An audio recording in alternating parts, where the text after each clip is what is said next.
Lucky और शालिनी को इस तरह से देखकर लोगों ने उन दोनों के बारे में तरह तरह के कयास लगाने शुरू कर दिए थे।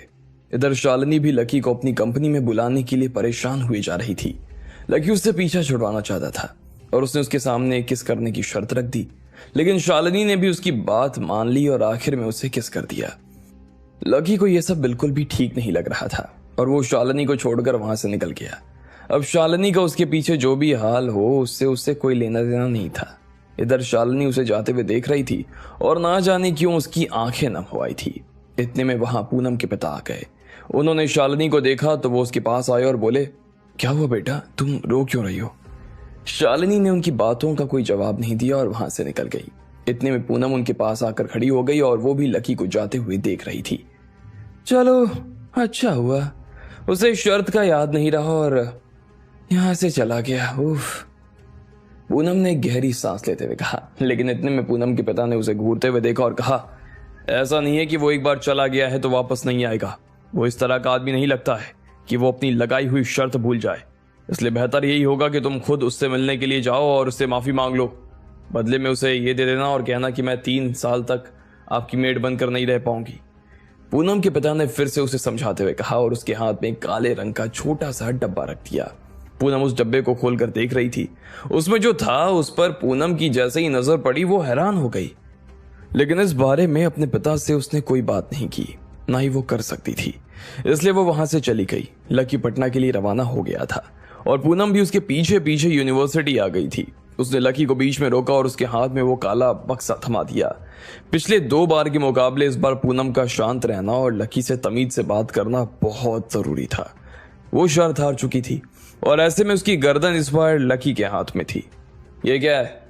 लकी ने उसकी तरफ देखते हुए पूछा।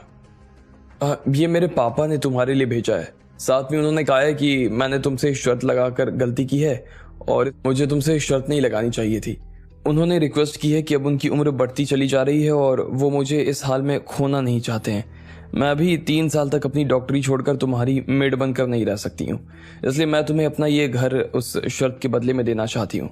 तुम इसे ले लो और मुझे छोड़ दो। मेरे पापा ने हमेशा अपनी लाइफ में वही किया जो उन्होंने कहा। ऐसे में उनके लिए आदमी को उसका इनाम जरूर मिलना चाहिए, इसलिए वो तुम्हें ये देना चाहते हैं। पूनम ने कहा और लकी की तरफ देखने लगी। लकी जब यहाँ आया था तो वो इस शर्त के बारे में भूल ही गया था।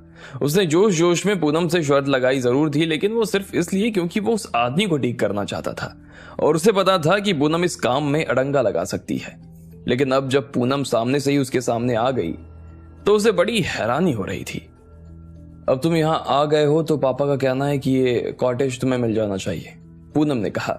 उसका चेहरा काफी उदास नजर आ रहा था और उसी तरह से उसने कॉटेज की तरफ इशारा किया और कहा, आज से तुम इस कॉटेज के मालिक हो। यह सुनते ही लकी ने अपना सिर पीट लिया। सच में पूनम और उसके पिता तो बहुत ही आगे बढ़ गए थे। वो कुछ ज्यादा ही आगे का सोच रहे थे। उसने पूनम को वो डब्बा वापस किया और कहा, मैंने तुमसे जो शर्त लगाई थी वो सिर्फ एक मजाक था, उससे ज्यादा सीरियसली लेने की जरूरत नहीं है। और रही बात इस कॉटेज की तो इसे तुम ही रखो, मुझे इसकी कोई जरूरत नहीं है, लकी ने कहा। वैसे भी उसने मेडिकल वालों के कॉटेज देखे हुए थे। उनमें जाते ही उसे ऐसा लगता है जैसे वो किसी हॉस्पिटल में आ गया है। उसे ऐसे हॉस्पिटल में रहने का कोई शौक नहीं था। वो वैसे भी अपने लिए एक बढ़िया सा घर बनवाने की सोच रहा था। मेरे पापा ने कहा है कि वो शर्त हार गए हैं और ऐसे में हमारी तरफ से तुम्हें ये एक्सेप्ट करना ही पड़ेगा। ये कॉटेज तो तुम्हें लेना ही पड़ेगा लकी। अगर तुमने ये नहीं लिया तो कल को मेरे पापा को बुरा लगना शुरू हो जाएगा। उन्हें ऐसा लगेगा कि वो अपनी ही दी हुई जुबान से मुकर गए हैं और इस वजह से वो कभी किसी के सामने सिर उठाकर नहीं चल पाएंगे लकी। अगर उनकी इज्जत उनकी ही नजरों में गिर गई तो फिर चाहे कोई भी कितना भी कोशिश कर ले, लेकिन वो ठीक नहीं हो पाएंगे और इसका असर उनकी प्रैक्टिस पर भी आना शुरू हो जाएगा। इसलिए प्लीज इसे एक्सेप्ट कर लो, पूनम ने कहा। लकी को ऐसा लग रहा था कि अब उसके पास में कोई चारा नहीं रह गया था। उसे समझ नहीं आ रहा था कि आखिर वो ही क्यों इस तरह की उलझनों में घिर जाया करता था। यार तुम्हारे पापा कोई छोटे बच्चे हैं क्या? कहाँ है वो? मुझे बताओ, मैं खुद ही जाकर उनसे बात कराऊंगा, लकी ने कहा। वो सच में पूनम को तो सबक सिखाना चाहता था, लेकिन उसमें उसके पापा के शामिल हो जाने की वजह से उसे कुछ ठीक नहीं लग रहा था। वो उसके पापा की बहुत इज्जत करता था। मेरे पापा यहाँ नहीं है, उन्हें किसी मीटिंग के लिए बाहर जाना था, इसलिए वो बाहर चले गए। अब वो कब वापस आएंगे इसके बारे में मुझे कोई जानकारी नहीं है और ना ही कुछ कहा जा सकता है। हो सकता है 15 दिन हो जाए, हो सकता है 1 महीना भी हो जाए। और वैसे भी वापस आने के बाद भी उनसे इस बारे में बात करने का कोई फायदा नहीं है लकी।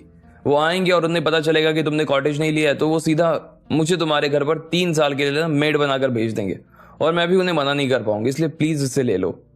पूनम ने कहा और लकी से नजर चुरा कर दूसरी तरफ देखने लगी। इसके बाद वो चोर नजरों से लकी को देख रही थी। उसने जो भी कहा था लकी उसके ऊपर बहुत ही गहराई से सोच रहा था। उसके चेहरे को देखकर पूनम को ऐसा लग रहा था जैसे वो शायद उसे मेड बनाकर अपने घर में बुला भी सकता था। जैसे ही पूनम को इस बात का शक हुआ उसने लकी के सामने अपने दोनों हाथ जोड़ लिए और गिड़गिड़ाते हुए बोली, लकी प्लीज मेरी बात समझने की कोशिश करो यार, मैं एक डॉक्टर हूँ, एक पढ़ी लिखी डॉक्टर। मैं तुम्हारे घर पर बर्तन धोने का और फर्श साफ करने का काम नहीं कर सकती हूँ, प्लीज। मैंने तो ये भी सुना है कि कुछ लोग अपनी मेड के साथ ही बिस्तर भी शेयर करते हैं। मैं तुम्हारे साथ वो सब नहीं कर सकती हूँ लकी, प्लीज प्लीज। लकी को उसकी बातें सुनकर सच में सिर दर्द हो रहा था। पता नहीं ये लड़की क्या क्या बोले जा रही थी। लकी खुद इससे बर्तन नहीं धुलवाना चाहता था और ना ही अपने बिस्तर पे बुलाना चाहता था। वो कहने को भले ही डॉक्टर थी लेकिन दिमाग से वो अभी भी एक छोटी बच्ची ही थी। पहले तो लकी फिर भी उसे नौकर रखने के बारे में सोच रहा था, लेकिन बाद में उसे समझ आया कि ऐसे बेवकूफ नौकर को रखने से उसका अपना ही काम और ज्यादा बढ़ जाने वाला था। लकी बस अपना सिर पकड़कर उसके सामने खड़ा हुआ था और उसे कुछ भी समझ नहीं आ रहा था कि उसे क्या करना चाहिए। लकी प्लीज इस कॉटेज को ले लो ना, मेरे पापा ने मुझे साफ शब्दों में कहा है कि तुम्हें मुझसे या इस कॉटेज में से किसी एक को तो चुनना ही चुनना होगा।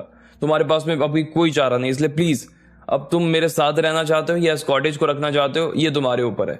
मुझे साथ रखने से तो तुम्हें कोई फायदा नहीं होगा, लेकिन इस कॉटेज के साथ में तुम बहुत कुछ कर सकते हो, पूनम ने कहा। लकी के पास इन फालतू चीजों को देने के लिए जरा भी टाइम नहीं था, इसलिए उसने चुपचाप कॉटेज के कागज ले लिए। पूनम लकी को अपने साथ वहां ले गई। उन्होंने वहां पर एक छोटा सा हॉस्पिटल बनाया हुआ था। यहाँ पर 3 माले हैं। हम सबसे ऊपर वाले माले पर रहा करते थे। नीचे वाला हिस्सा और बीच वाला हिस्सा क्लिनिक की तरह इस्तेमाल किया जाता था। यहाँ का सारा स्टाफ भी तुम्हारे साथ ही रहने वाला है। यहाँ एक दिन में कम से कम 100 लोग जरूर आया करते थे और हर आदमी का एवरेज कॉस्ट 1000 रुपए के आसपास बैठता था, इसलिए सब कुछ जोड़ घटाकर भी ना तुम आराम से यहाँ 10 लाख रुपए महीना तो कमा ही सकते हो। अच्छा, पैसा इतना बुरा भी नहीं है, लकी ने कहा। ये पैसा तो बस ऐसे ही आ जाया करता था, लेकिन मेरे पापा का असली ध्यान तो बस गरीब परिवारों की तरफ ही झुका रहता था। वो उन परिवारों से पैसा लेते ही नहीं थे और इसी वजह से यहाँ ज्यादा से ज्यादा लोग आते थे। बहुत से लोग तो उन्हें चंदा भी देकर जाते थे। बाकी पापा को पैसे कमाने होते तो वो महीने में 1 या 2 दिन किसी बड़े हॉस्पिटल में पेशेंट देखने चले जाते थे और फिर वहां से अच्छा प्रॉफिट लेकर आते थे, पूनम ने कहा। वो अपने पिता के बारे में बहुत ही गर्व के साथ बता रही थी। शायद वो अपने पिता को बहुत पसंद किया करती थी। लकी भी समझ गया था कि वो पटना के बहुत बड़े डॉक्टर थे और उनका काम सच में शानदार था। वैसे उनके यहाँ नहीं होने पर ना एक और डॉक्टर बैठते थे, डॉक्टर अंसारी। वो यहाँ के मैनेजर हैं, तो हमारे यहाँ से जाने के बाद भी डॉक्टर अंसारी तुम्हारे साथ रहेंगे और यहाँ का सारा मैनेजमेंट वो देखते रहेंगे। लेकिन तुम चाहो तो उन्हें हटा भी सकते हो, एज योर विश। अब तो सब तुम्हारा ही है, तुम जैसे चाहो इसे चला सकते हो, पूनम ने कहा। लकी के इस कॉटेज को एक्सेप्ट कर लेने के बाद उसके दिल में सच में काफी तसल्ली हो गई थी। उसे पता था कि अब उसे चिंता करने की कोई जरूरत नहीं थी। चलो आओ, मैं जरा तुम्हें अब सब लोगों से मिलवा देती हूँ, पूनम ने लकी से कहा और उसे एक तरफ ले जाने लगी। भले ही वहां दरवाजे पर बहुत सारे मरीज इंतजार कर रहे थे, लेकिन वहां का दरवाजा तय वक्त पर ही खुला करता था। वक्त से पहले वहां पर किसी को भी एंट्री नहीं दी जाती थी और वक्त से पहले डॉक्टर भी अपना काम शुरू नहीं करते थे, इसलिए वहां का सारा स्टाफ आपस में बातचीत करने में लगा हुआ था। भले ही पूनम के पापा को पैसों की कोई कमी नहीं थी, ना ही उससे कोई लेना देना था, लेकिन फिर भी वहां जो डॉक्टर काम कर रहे थे उन लोगों को पैसे से अच्छा मतलब था। वो वहां से पेशेंट को अपने अपने क्लिनिक पर शिफ्ट करने के बारे में सोच रहे थे ताकि वो आराम से मोटा पैसा बना सके। उन्हें हॉस्पिटल की जरा भी परवाह नहीं थी। पूनम ने जब लकी को उनसे मिलवाना चाहा तो उसने कहा, जरा जल्दी करो, मेरे पास टाइम नहीं है, प्लीज आप सब शांत हो जाओ। इतने में पूनम ने सभी लोगों से कहा, लेकिन पूनम की बात कोई सुन ही नहीं रहा था। हर कोई अपनी बातों में लगा हुआ था। असल में वो सभी वीकेंड पर पार्टी करने के लिए जाने वाले थे और उसी के बारे में सब एक दूसरे से बातें कर रहे थे। पूनम ने फिर से उन लोगों से कहा, प्लीज आप सब शांत हो जाइए, मैं आपको किसी से मिलवाना। इससे पहले कि पूनम अपनी बात को पूरा कर पाती, किसी ने बीच में कहा, अरे किससे मिलवाना चाहती हो पूनम जी?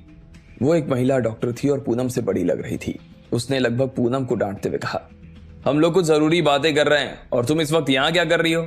हमें सर ने बोला हुआ है तुम्हें इंटर्न की तरह ही ट्रीट किया जाए और तुम हमारे काम में दखल नहीं दे सकती हो, इसलिए ये जो तुम्हारा असिस्टेंट है तुम इसे अपने साथ लेकर काउंटर पर जाओ और वहीं से काम समझाना शुरू करो। वो लोग लकी को पूनम का असिस्टेंट समझ रहे थे और फिर घड़ी में देखने लगे। उनके जाने का टाइम हो गया था, इसलिए उसने जाते हुए पूनम से कहा, देखो हम जा रहे हैं, तुम अच्छे से काम देखना, टेस्ट की रीडिंग लेने में कोई गलती नहीं होनी चाहिए, याद है ना। पूनम को वो डॉक्टर कुछ कहने का मौका ही नहीं दे रही थी। बाकी डॉक्टर भी उसे हीन भावना से ही देख रहे थे। अब आगे क्या होने वाला था? कैसा इंट्रोडक्शन देने वाला था लकी अपने आप का? क्या हश्र करने वाला था लकी इन लोगों का?